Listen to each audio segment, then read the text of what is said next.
طيب انا لسه مخلص الكورس الفلاني ده، طلع ليه ابديتس، طلع ليه تفاصيل وهكذا.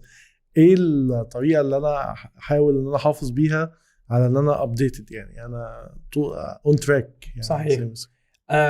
دي موجودة في كل المجالات. يعني لو حد ايا كان مجاله او تخصصه ممكن يكتب كده how to stay relevant in، ويكتب المجال بتاعه how to stay relevant، يعني ازاي تفضل مرتبط بالمجال او على اطلاع باستمرار.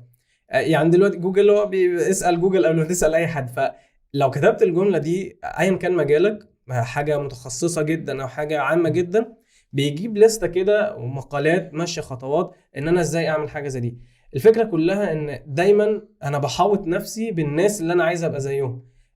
يعني اللي هو انا بعشق البودكاست، انا بقعد اسمع بودكاست في كل حاجة، حتى الناس اللي ما بحبهمش بسمع البودكاست بتاعتهم، لان انا بشوف الناس اللي نجحت.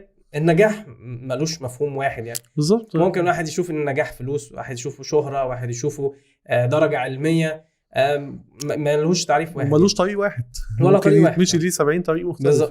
فانت لما تشوف كل واحد وقصته، انت مش لازم تبقى يعني تكرار لتجربة شخص او شخصية حد انت بتقلده وخلاص. بيربي شعره هربي شعري، مش عارف بيسكن في المكان ده هسكن في المكان ده. لا، انا بتعلم من كل واحد حاجة وبكون تجربتي الخاصة. فالواحد بيسمع للناس اللي في نفس مجاله. هتلاقي فيه ايا كان التخصص بتاعك، اعمل لهم فولو، اعمل لهم اد على لينكد ان او كونكشن على لينكد ان.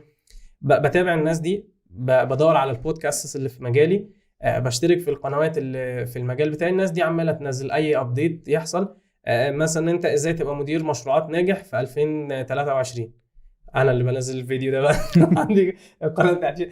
فممكن تيجي لو في اداره المشروعات تيجي تتابعني في مجالات تانية، تتابع كل واحد في المجال بتاعه بيتكلم عن مجاله. ده الحاجه الحقيقه اللي بعتمد عليها شخصيا يعني ببساطة هيحاوط نفسه بكل الناس اللي سبقته أو حتى معاه في المجال ده، فبالتالي هو طول الوقت هو بيشوف الابديت بتاعت الموضوع من غير ما يبذل مجهود يعني.